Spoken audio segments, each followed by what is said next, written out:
Let's use Monte Carlo simulation to estimate the area of this lake. Let's assume that this is a 10 by 10 square where this area is located.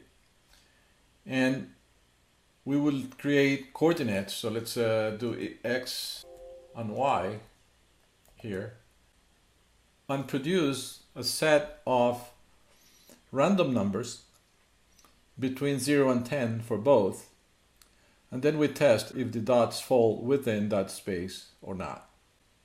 So we go to data analysis and select the random number generation utility. We hit OK and we say we want you to create two variables. And let's say we want to create 1,000 points in the map. Then we choose the distribution and we have a number of options here. Okay.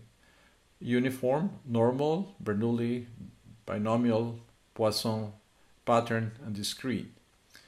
We're going to use the uniform distribution because we want every possibility to have the same probability. We want each number to fall between 0 and 10. We want to select the output range to be cell here.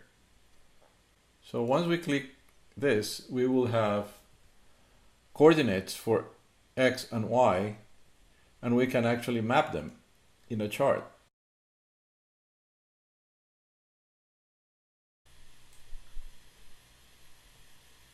So if this is a 10 by 10 chart and we move it to the right location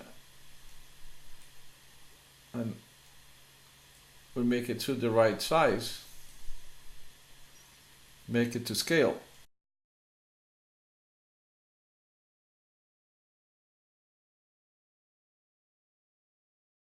We can now calculate the proportion of data points that fell outside the lake area and estimate the size of the lake.